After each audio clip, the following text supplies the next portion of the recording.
أعوذ بالله من الشيطان الرجيم بسم الله الرحمن الرحيم.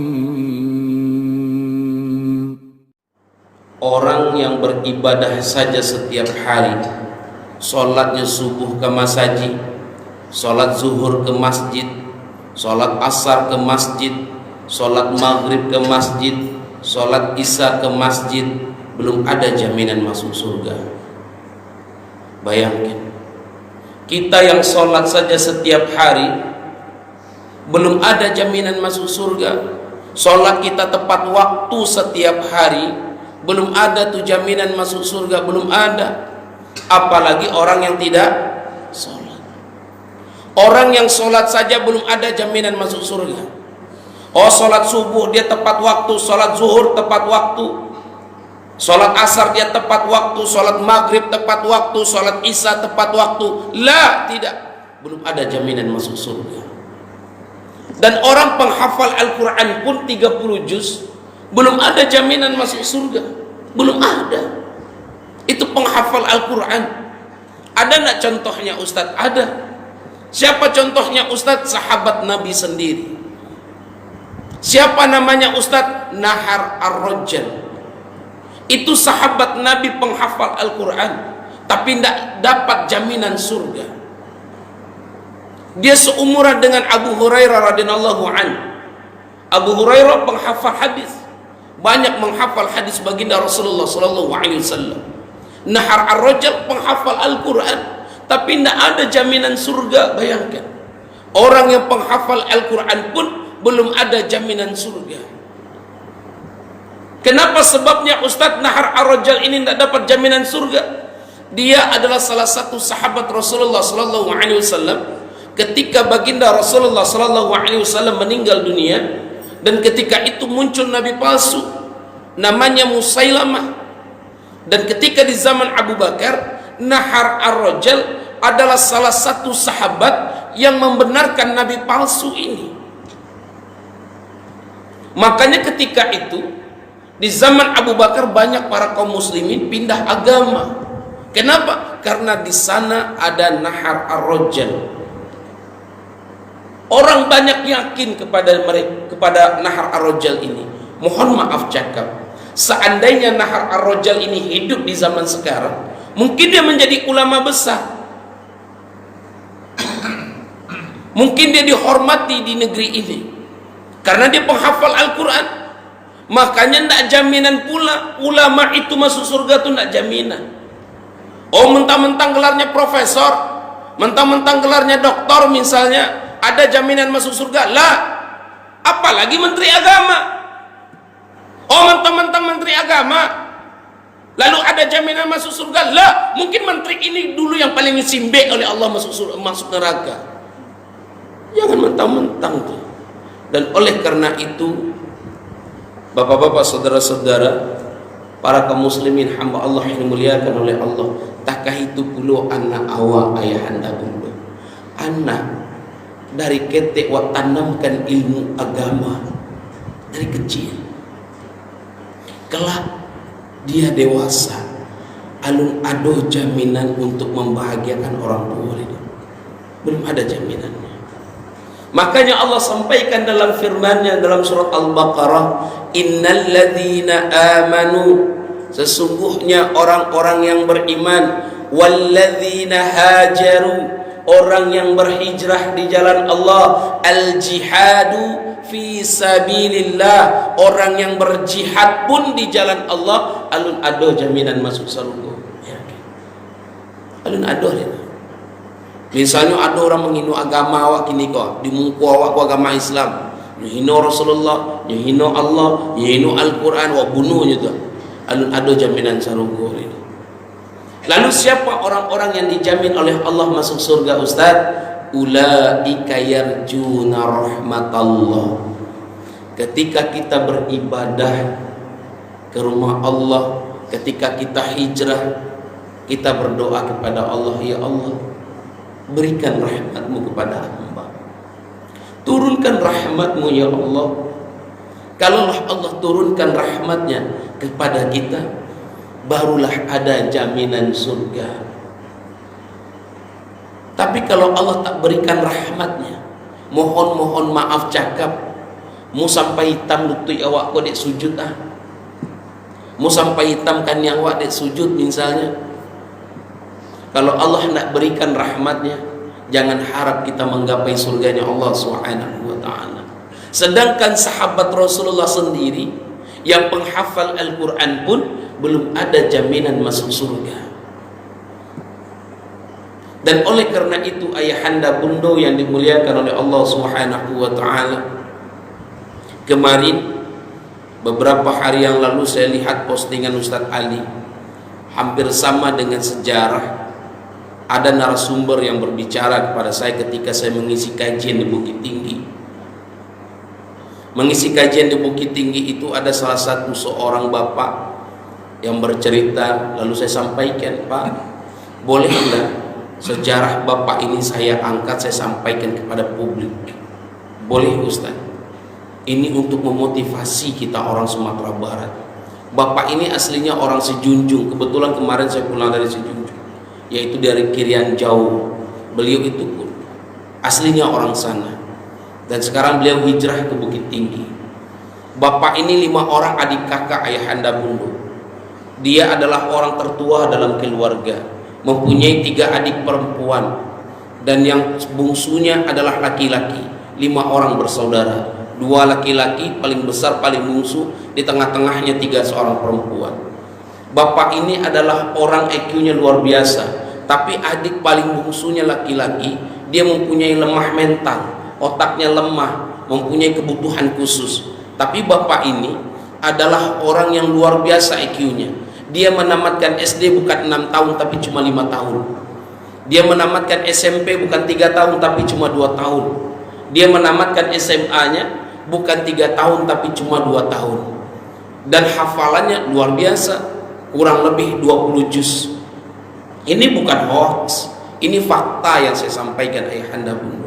Dan ketika itu bapak ini mendapatkan salah satu hadiah gratis kuliah di luar negeri, Amerika dan Inggris. Ketika itu dipilih ke Inggris, namanya Birmingham. Dia pilih kuliah di sana. S1-nya di Inggris, S2-nya di Inggris.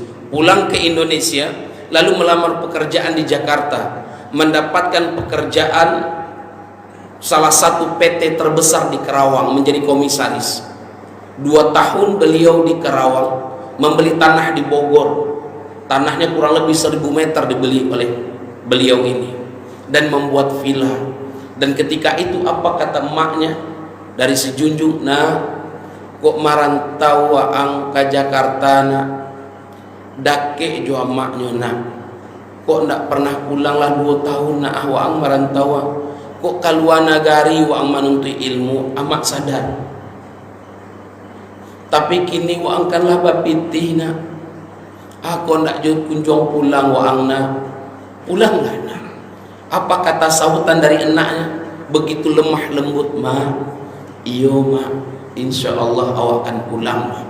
Itu jawaban dari seorang anak ini. Anak ini masih hidup, dia sekarang tinggal di Bukit Tinggi. Dan 2 bulan berikutnya, orang menjelang Ramadan, nah, ndak puasa wang di kampung na, iyo ma, insya Allah awak puasa di kampung. Aku ndak ya kunjung pulang waang na, iyo ma, awak kan pulang. Boleh ndak amak meminta sesuatu? Boleh ma. Aduh hadiah yang paling bungsu punya butuh sepeda, bisa ndak wang belian sepeda? Bisa ma. Bara butuh pitihnya ma untuk beli sepeda cuma 1 juta rupiah. Emaknya ndak pernah minta uang, ndak pernah minta uang jajan, hanya cuma kebutuhan adiknya ini. 1 juta diminta oleh emaknya, memang 1 juta yang dikirimkan. Pendek cerita, ketika menjelang hari raya Idul Fitri, ditelepon lagi oleh emaknya, nak, emak sakit, pulanglah ke Sumatera Barat nak, pulanglah waang nak. Iyo mak, insya Allah awak pulang mak. Cuma hanya bahasa itu yang terus keluar dari mulut seorang anak ini, ayahanda bunda. Anak ini tetap rajin sholat. Dan pendek cerita, ketika selepas 1 bulan Hari Raya Idul Fitri, adiknya bekerja, adik perempuannya bekerja di salah satu rumah sakit terbesar di Kota Padang. Waktu itu tidak ada WA, adanya BlackBerry. Mendapatkan pesan dari temannya dari Kerawang bahwasan kakaknya ini membeli seekor anjing, anjing dogi namanya. Kalau dulu harganya 75 juta dibeli, kalau sekarang mungkin sudah ratusan juta harga anjing ini. Kaget seorang adiknya ini, pulang kampung disampaikan oleh ibunya bahwasan kakaknya membeli 2 ekor anjing. 1 ekor anjing yang dibeli sama kakaknya ini seharga 75 juta rupiah.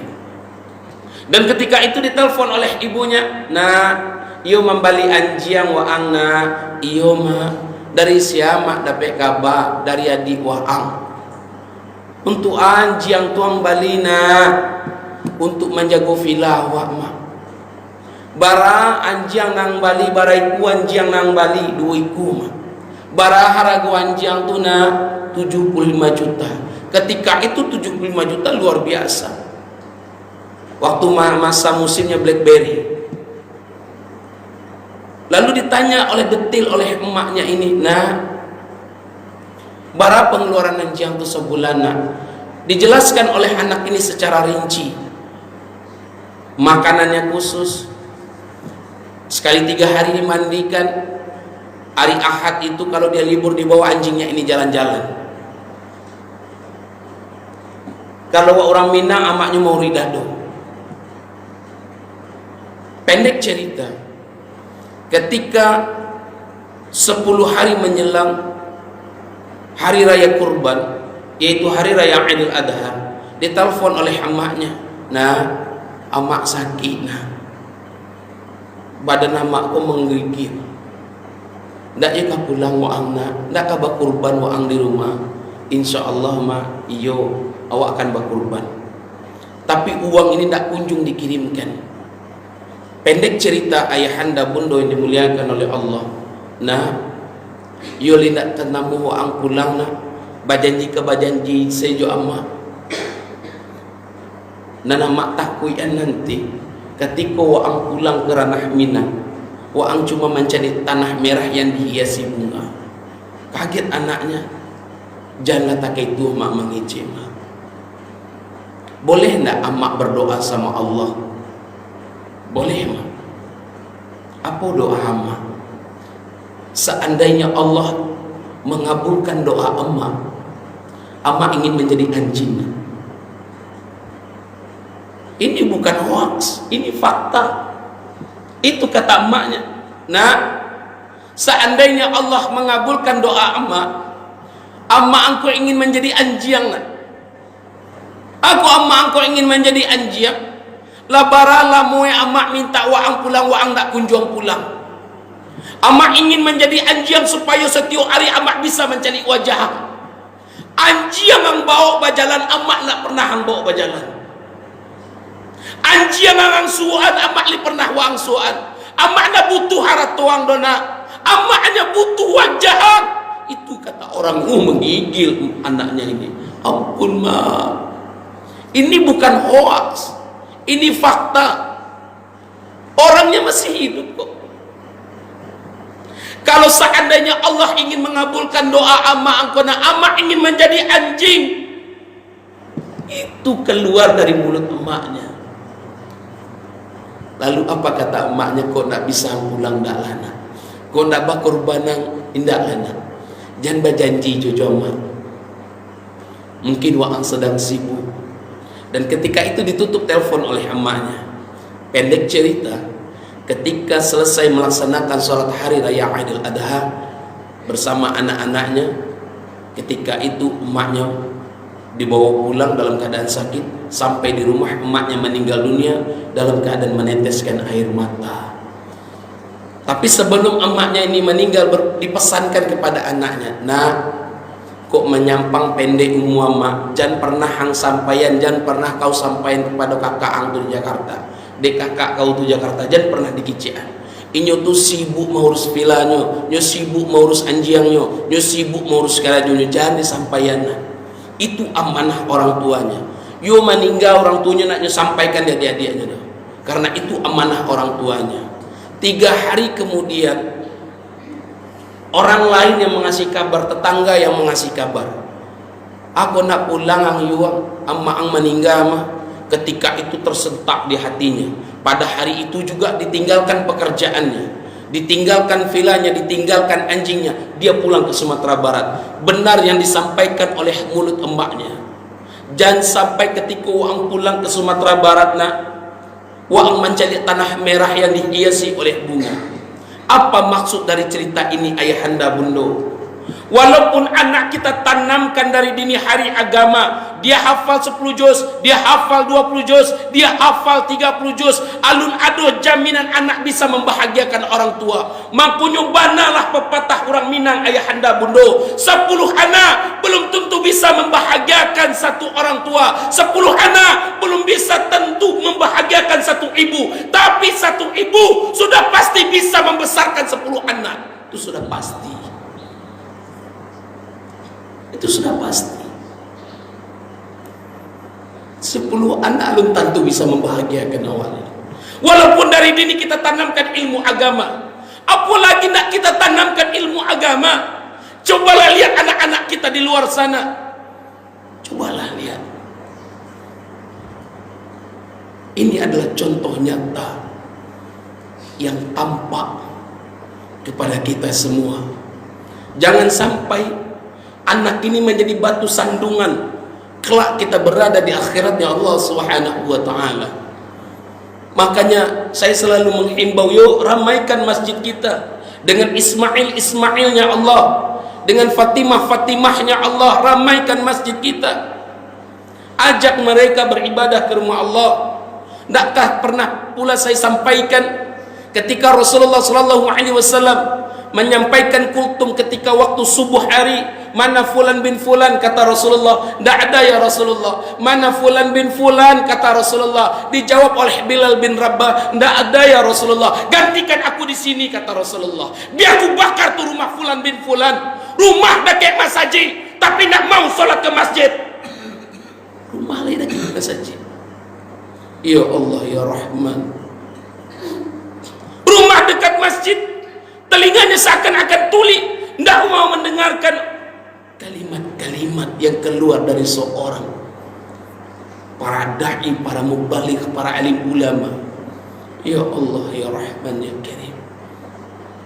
Dan oleh karena itu ayahanda bunda yang dimuliakan oleh Allah, kul in kuntum tuhibbunallah, kul, katakanlah kalau kau benar-benar mencintaiku, kata Rasulullah, fattabi'uni yuhibbukumullah, maka ikutilah Allah. Allah akan mengampuni segala dosamu. Allah ampuni itu semua. Berapa banyak dosa-dosa kita di masa lalu, Allah ampuni itu semua. Walaupun dosa kita itu sebesar gunung Uhud, tapi kita hijrah di jalan Allah. Ketika kita hijrah, kita selalu berdoa, ya Allah, turunkanlah rahmatmu kepada hamba, kepada keluarga hamba. Berikanlah rahmatmu di dalam keluarga hamba. Berikanlah cahayamu kepada keluarga hamba. Demi Allah, kalau Allah kabulkan tu doa kita, rumah itu akan menjadi surga di dunia ini untuk keluarga kecil kita, ayahanda bundo. Tapi kalau setiap hari ada keributan, demi Allah, malaikat pun enggan masuk ke rumah kita. Malaikat rezeki enggan masuk ke rumah kita. Mudah-mudahan saudara-saudara kita yang di luar sana, yang di rumah, yang sedang mendengarkan ceramah ini, baik di ruangan tamu yang tidak sempat ke masjid maupun di teras-teras rumah, yuk ramaikan rumah Allah ini. Lah takai ko bantu masajid, lah nyaman awak beribadah di dalamnya. Senyaman-nyamannya kita beribadah, yuk lebih nyaman awak beribadah di masjid.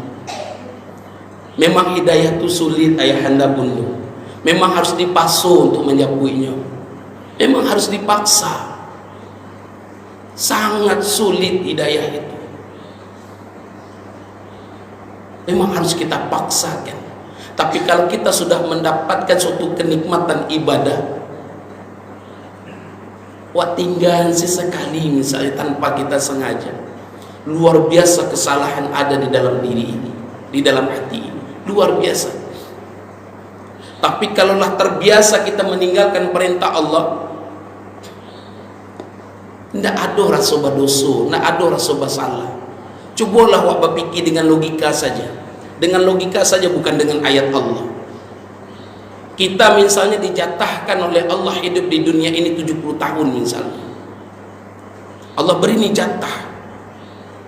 Kini umur adalah 65 tahun. Para jatah wak tinggal 5 tahun. Padahal selama ini Allah yang memberikan kita rezeki. Allah yang memberikan kita kedudukan. Allah yang memberikan kita suatu kenikmatan. Jatah awak 5 tahun kau tinggal lagi.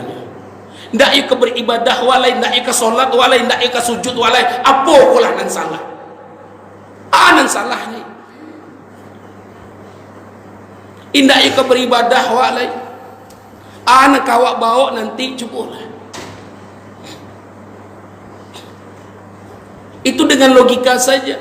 Tapi kalau Allah kita hubungkan dengan firman Allah dalam surah Ar-Ra'd, yamhullahu man yasha wa yuthbit wa indallahumul kitab.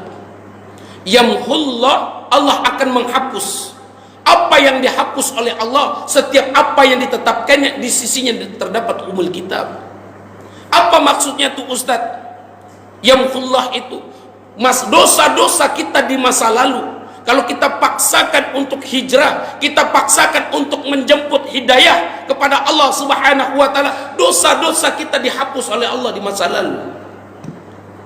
Dihapus. Tidakkah banyak wacali orang yang meninggal dalam keadaan baik, dalam keadaan husnul khatimah, dalam keadaan tersenyum? Tidakkah banyak pula wacali ada orang meninggal dalam wajah dalam keadaan rasa takut? Kenapa? Karena Allah tampakkan siksaan neraka. Bukankah itu menjadi contoh bagi awak?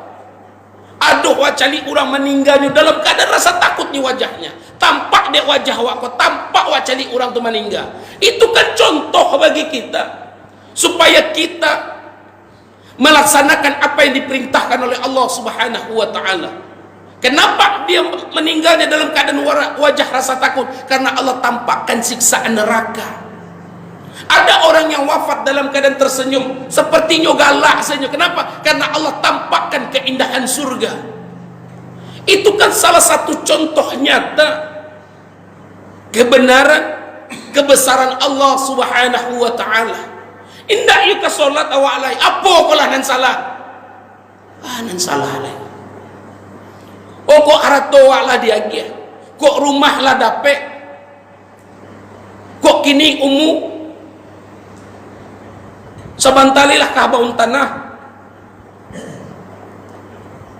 Tatap yu bajudi, tatap yu duduk di lapau kurang cek dan satu yu main koa azan orang karek nolah laki batu domino ko.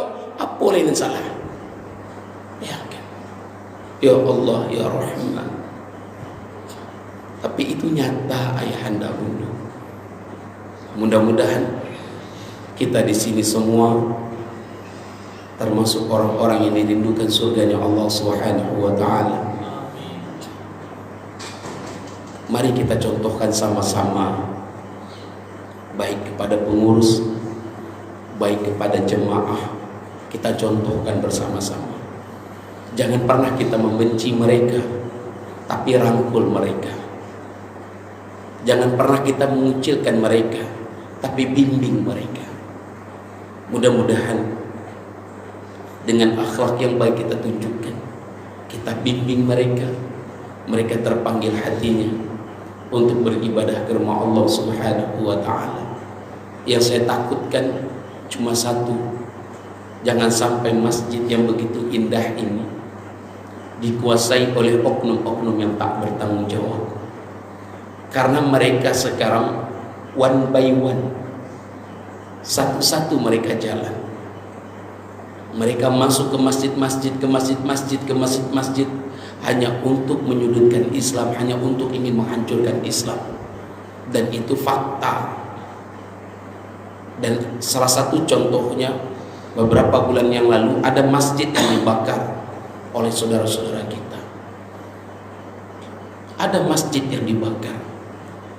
Jadi boleh nak masjid itu dirobohkan? Boleh.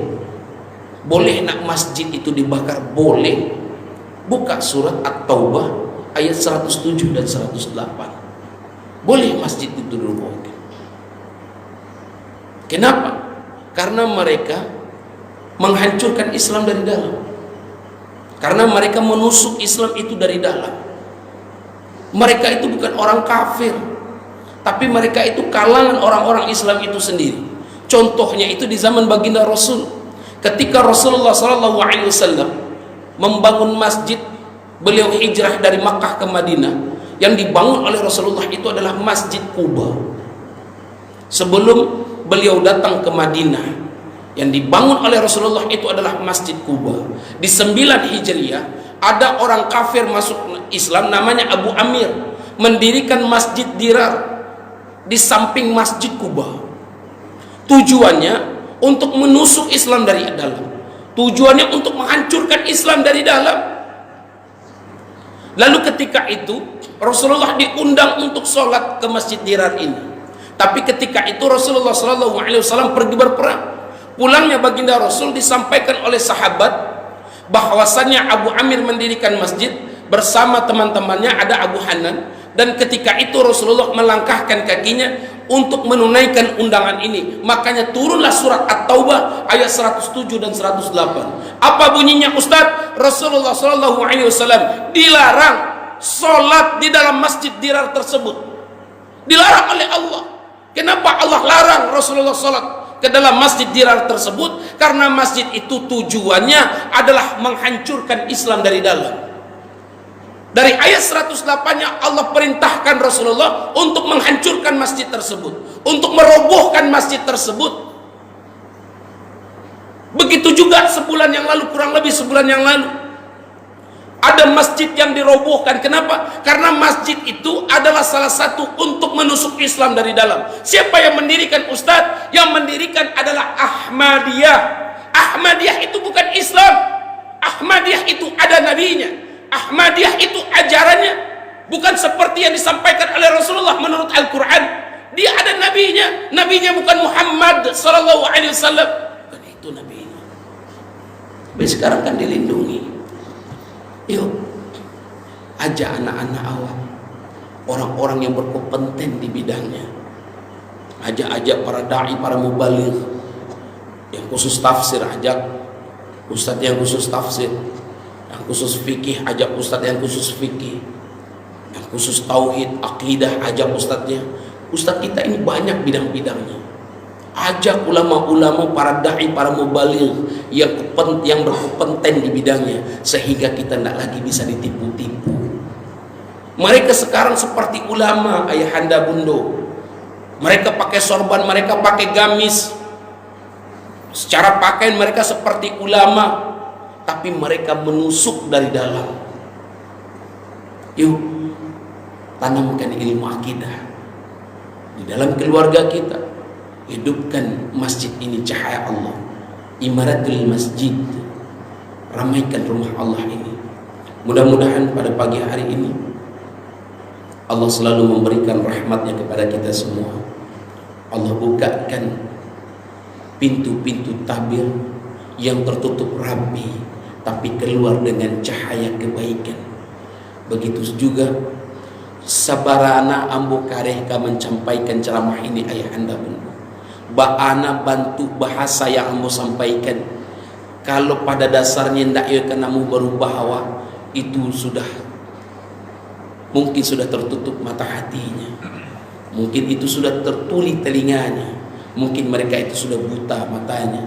Sebagaimana Allah sampaikan di awal surat Al-Baqarah, jangan sampai kita ini menjadi kafir, tapi mudah-mudahan kita mati dalam keadaan Islam, kita mati dalam keadaan beriman, kita mati dalam keadaan husnul khotimah, sehingga bukan kita yang merindukan surganya Allah, tapi surga Allah yang merindukan kita, dan kita berkumpul bersama baginda Rasulullah SAW.